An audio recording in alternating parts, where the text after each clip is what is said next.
Good morning, everybody. Thank you very much for having me here today. Before I invite Guy and Donna and Shahriar up from the ASA to have a panel discussion, I'm just going to set a little bit of context for what we're going to be talking about. And as was just said, and as Lord Grade very eloquently covered from an online perspective, public trust in advertising is vital to the industry. And the ASA's regulation and the role that that plays in that is critical. This is also central to the AA's work. Indeed, it's one of the main pillars of the strategy for the Advertising Association. And it's the #1 priority that came out of the annual council survey at the end of last year. A trust working group was set up as a result of that, and it is co-chaired by Phil Smith from ISBA and Paul Bainsfair from the IPA. There's also a lot of people in this room and beyond who take part in that. So thank you very much to everybody for all the time and effort that has gone into that. This chart is a bit depressing, but it's getting better. We've been tracking the level of trust in the industry for many, many years, but since 2018, it has been a very specific goal to try to improve where advertising ranks. And as you can see, this chart only goes from 21 to 23, but you can see that we were wallowing there at the very bottom of the industries that are surveyed. Thanks to all the effort that many people in this room have put in 2023, we jumped up from 23% to 30%, which is a whopping 35% improvement. I doubt we can keep that trajectory up for year after year, but if we can keep going in a positive direction, it will be a good thing. So we're now third from the bottom, which is a vast improvement. We leave, I believe, media and government behind in our wake, and we obviously our ambition is to get further up the chain. Another part of the AA which works hard on this is Kratos, which many of you are familiar with. They do some really fabulous research into the drivers of trust, the positive drivers and the negative drivers, because if we know what they are, we can try to do something about it. There is no silver bullet as to how to increase trust in advertising, but we do know that having a regulatory body in any industry does improve trust. So there's a pretty straightforward correlation that therefore the ASA and the role that they play in our industry is pretty fundamental. Many of you have seen, and many of you in the room have actually contributed to the campaign that has now had its third wave in trying to raise awareness of the ASA in order to raise trust in the industry. Here are just a few of the ads that have run. Big shout outs to the brands that have lent us their attributes, their advertising themes, to the media owners who've been so generous, and indeed to Essence Mediacom and the Leith Agency who've spent many, many hours of their time trying to make this campaign happen. So it's had a really positive effect. I'm just going to show you the TV spot from the end of last year, and then I'll give you some results. The ASA regulates UK ads wherever you see them. Oh, yes. Whether you love them or hate them. When it comes to ads, the ASA is by your side.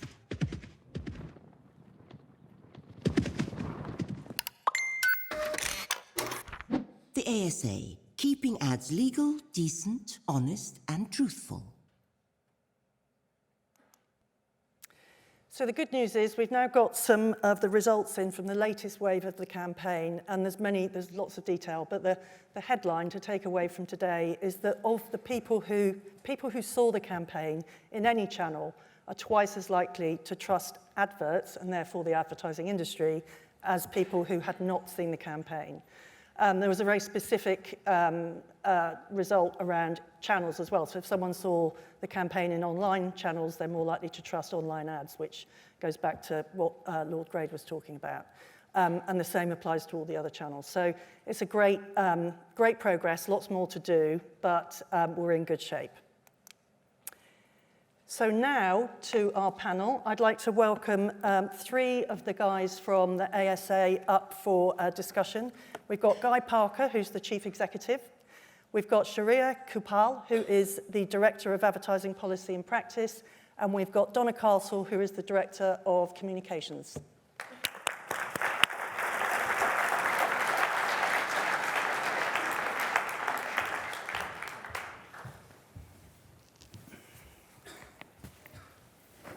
Donna, I'm going to start with you.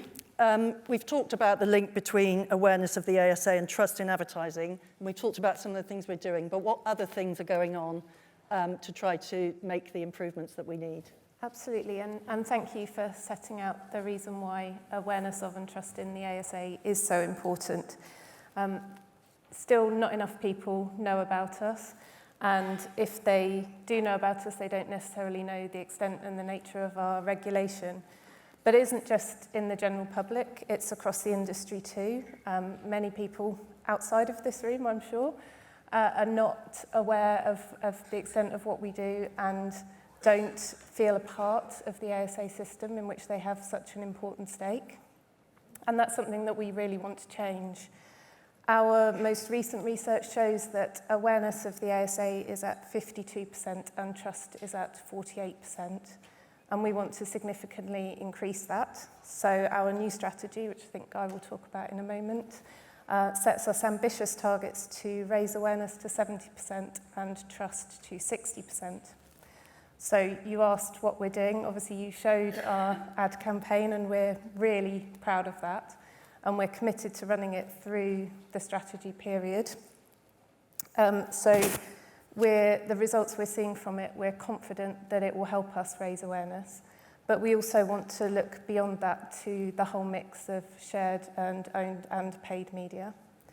So one example of that is the partnership we ran with Meta and 5 content creators at the end of last year, where we created videos explaining different aspects of the advertising rules. And they're absolutely fantastic videos. You can find the links to them on our website if you haven't seen them. But it was a great way to reach a new audience for us, and we're really keen to do more of that. And to take us forward, my team and I started work last month on a new plan to set the direction of travel and some milestones for how we're going to reach those really very ambitious targets. We're going to need to think differently. We're going to need to take some risks and try things out and see what works. So we're looking critically at the moment at what we do now, assessing what our strengths are and where we can identify gaps. It's a clear focus, a really exciting time for the ASA, and I think if we get it right, for the whole industry too. Great, thank you. As Donna mentioned, Guy, there's a 5-year strategy that was launched at the end of last year, I believe. What are some of the key sort of headlines that the people in this room need to know about the strategy in order to be able to help you deliver on it? Yeah, thanks, Annette. It's called AI-Assisted Collective Regulation. It's a 5-year strategy, so it starts this year, it ends in 2028. Obviously, it's about our use of AI to regulate better, and I think we'll talk about that a bit more detail in a second, which is just critical because there's a real scale challenge of regulating online ads. There are a lot of ads out there of all different types, and we have to use AI to get on top of that. But as well as that, the collective regulation bit is about how we will work even more closely with the ad industry, with platforms who are critical to this, with statutory regulators, lots of whom have got skin in the ad regulatory game, and with the UK government and the governments and assemblies in the nations, to protect people from dodgy advertising. We very much want to represent the whole of the UK in our regulation, but we also know we've got to prioritise, we've got to focus on the most vulnerable people. There's a real continuation of a theme that we've been working on for the last 10 years, which is rebalancing our regulatory investments, our day-to-day regulation away from reactive complaints casework, though that is still really important for us. We get about 40,000 complaints a year, overwhelmingly from members of the public. Rebalancing away from that and towards preventative activities. We provided nearly 1.5 million pieces of advice and training to the industry last year, but also proactive activities. So tech-assisted intelligence gathering, monitoring, enforcing, reporting on compliance levels. That's a big part of it. We're already investing more in the preventative and the proactive than we are in the reactive. We are not a reactive regulator that's sort of, can only act if it receives complaints, and we will continue that further in the next few years. And there's a bunch of different ways we're figuring out how to do that at the moment, focusing on what we call a whole system, proactive project-based approach, focused on the areas of highest detriment, and thinking up creative ways of fixing problems, getting faster with our investigations, stopping more irresponsible ads at source, and that platforms, amongst others, but platforms particularly are a key source of help on that front, or will be, and visible and agile enforcement, of course. And to end where I started, we want to, by the end of our strategy, we want to have a mature in-house data science capability. Great. You mentioned AI, Gen AI. We're all wrestling with Gen AI and how best to use it and what it really means, and are we there yet? Can you tell us a bit more about that specific part of what you're doing? I think that you said that your active monitoring system was going to process over 3 million different ads last year using AI. That's right, yeah. So the package of technologies that we run now, that we've been building for the last couple of years, we call it our active ad monitoring system, but it's a bunch of different stuff under that banner. And there are broadly speaking 3 components to it. The first is capturing as many online ads as we can, and we've got technologies to do that in the system. We've also got agreements with third-party content providers. The second key part, and the sexy part, is our data science team builds machine learning models that help us to filter ads. So once we've got the ads coming into the system, the machine learning models can pull out ads that we just need greater visibility on. But they can also predict the likelihood that ads are going to break our codes. And the third part of the system is the internal front end that allows our experts, including our compliance experts, to look at the latest reports of ads that are, for example, predicted to be dodgy under our codes, and they can then take action. When we first started using what has become the active ad monitoring system in 2022, we were running sort of tens of thousands of ads through it. As you said, last year we ran 3 million through it. This year we will run between 10 and 20 million ads through it. So that it's scaling up exponentially at the moment. The only limit really is how many ads we can kind of hoover up. In terms of what it means for people in this room, other than we're really invested in this, there are 3 things to cover off. First of all, humans are always in charge of the decision about whether to take action against an ad. The computers are not making that key decision, and I think from an ethics point of view, that's very important to say. Secondly, we're working very hard with platforms and others to try and fill gaps in the system's coverage. We're scaling up.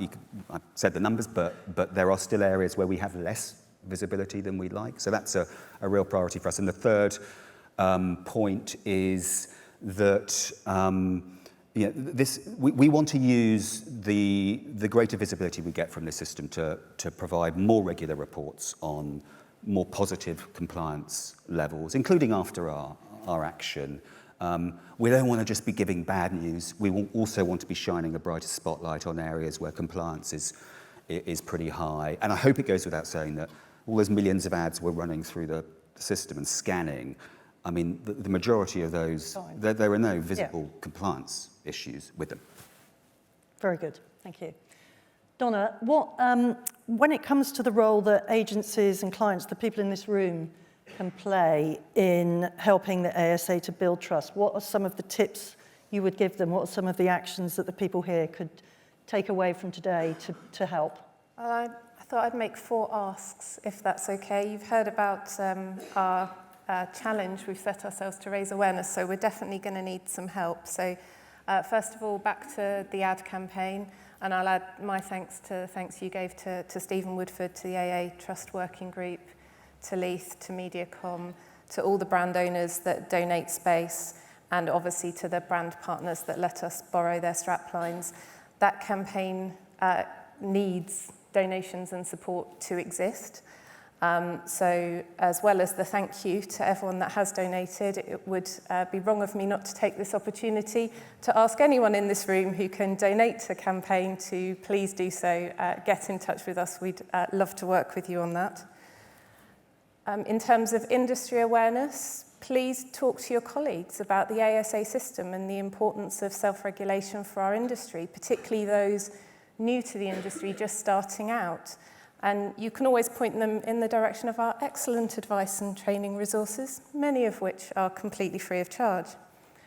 I hope that many of you are following us across our social channels. If you're not, please do like and share our content.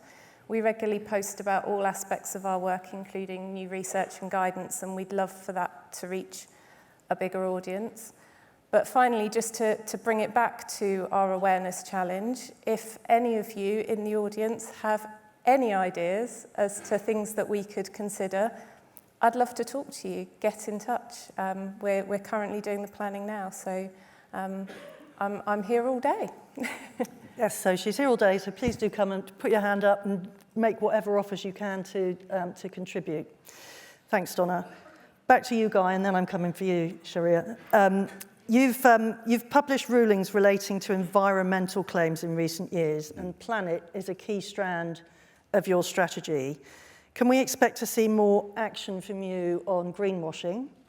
And do you think that that might make brands less keen, more reluctant to talk about their green initiatives, which wouldn't be necessarily a great outcome? Yeah. Yes and yes, but let me unpack that. So we're going to be running our climate change and the environment project over the coming years. We are at the moment focused on green disposal claims and green claims in the food and drink sector. In earlier phases of our project, we covered green claims in the heating, energy and transport sectors, among other things, of course. And we've not chosen those sectors at random, those issues at random. They are the priority areas that the UK Climate Change Committee has highlighted as requiring the greatest attention because they've got the most potential to help the UK meet its challenging carbon reduction targets. They are also the areas where wide-scale consumer behaviour change is most needed. So we have got some public research that we carried out coming soon. We will publish it shortly on the public's attitude to green claims in the food and drink sector. We will want to work with the ad industry to figure out what we should do on the back of the findings of that research. So I would expect there to be some updated guidance later this year in that area, and then a period of grace, probably allowing advertisers time to check whether their claims are okay based on the updated guidance. That's what's coming there. Meanwhile, we are going to carry on keeping an eye out for clearly misleading green claims. And if you're still making a kind of big, bold, absolute, good for the planet, or we're a sustainable business type claim, then you haven't got the memo, because they're really dangerous to make. You need to be thinking more precise. You need to be thinking conditional and be clear about what you're comparing against. In certain circumstances, you might need to be thinking about adding balancing information to your campaign. So to make clear to consumers where you are on your journey, on your decarbonisation journey. So rather than good for the planet, then kinder to the planet, better for the planet, and potentially providing qualifying information like, today we're investing 25% of our capital expenditure in greener technologies. We plan to increase that to 50% by 2030. Give an indication of where you are on your journey to the consumer if you're a high carbon emitting business or you're investing in high carbon emitting businesses or sectors. And we know from our public research that the public are quite distrustful of these big, bold, absolute claims. They smell of greenwashing. So this is a kind of, I get that it's a creative challenge for advertisers who are trying to move away from that and be precise. How do we tell that story in a compelling way? But we have got one of the most creative advertising sectors in the world to help with that. Donna mentioned our copy advice team. who can provide you with free and confidential advice on claims that you've got in development. And they are really expert in this area, and That's a really important point, because I'm not sure if everybody knows that how easy it is to come and just check with you before things go too far. We give this away at the point of consumption. So it is a free service with a 24-hour turnaround. They get back to 95% of inquiries within 24 hours. If you're in a real hurry, you can pay for a 4-hour turnaround.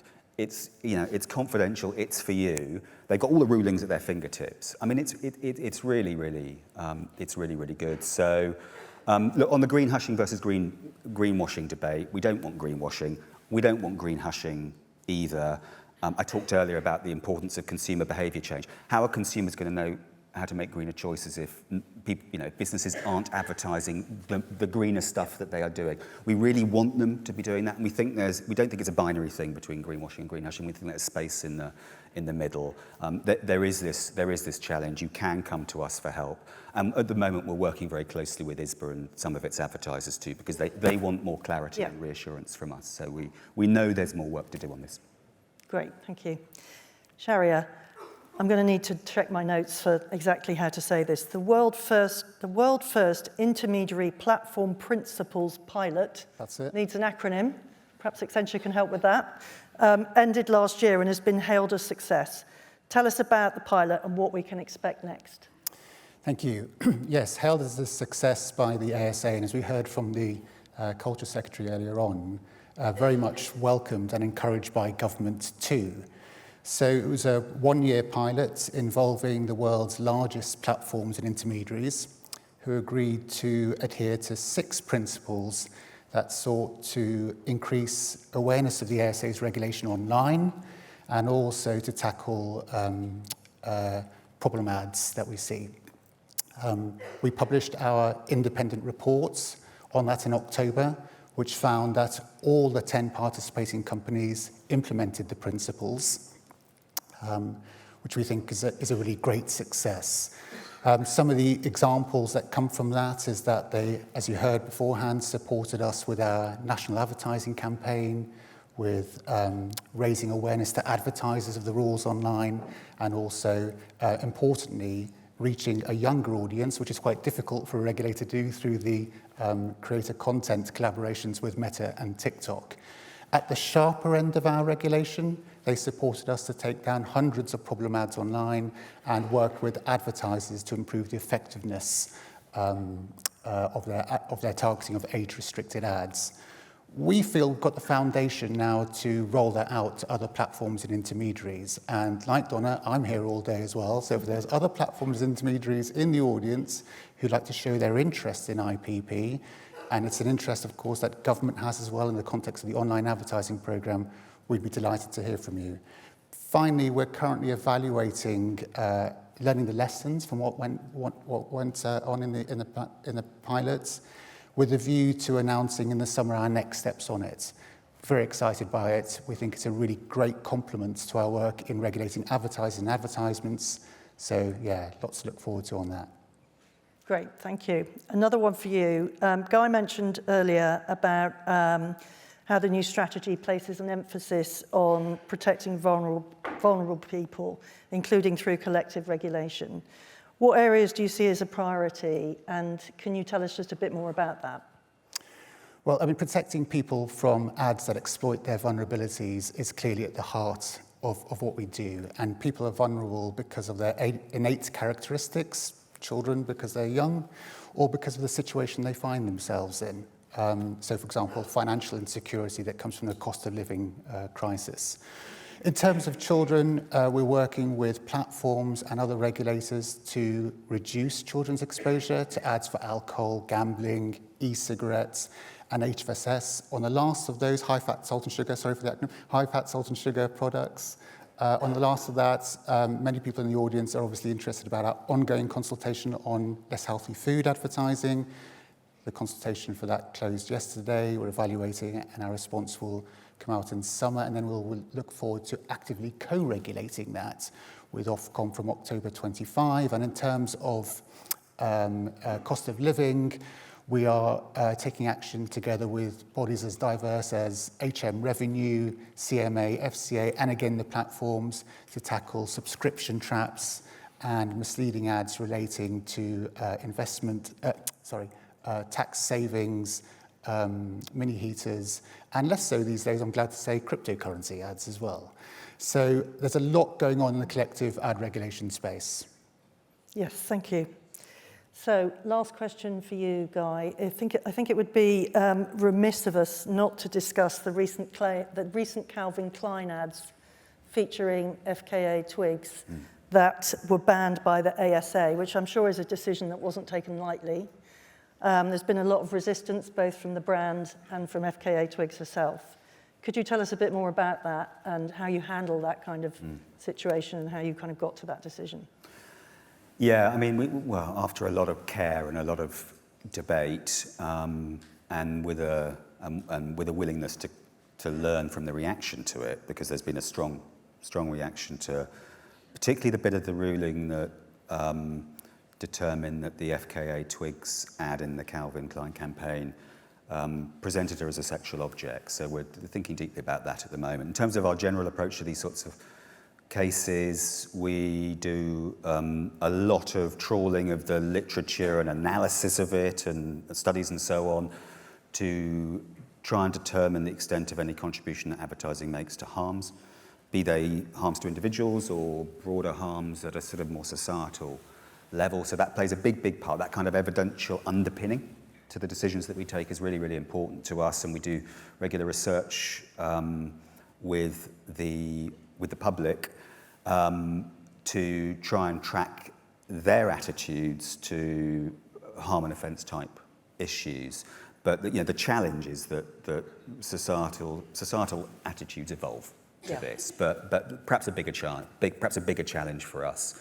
And one that speaks, I think, to the Calvin Klein decision is that society does not think as one on these sorts of issues, and one person's sexual objectification is another person's, celebration of an empowered, strong woman, and that's a challenge. Indeed. Well, that's us done. So I'd just like to wrap up by saying a huge thank you to the three of you, and indeed to the Ad Association, the IPA, and ISBA for having us here today. Clearly, the ASA is fundamental to our existence, so anything that anyone in this room can do to help, even more than you already are. Like they said, they're here all day. They'll be sitting over here somewhere, so please do come and say hello to them, and if you've got any ideas or ways of helping, please do let them know. Thank you very much.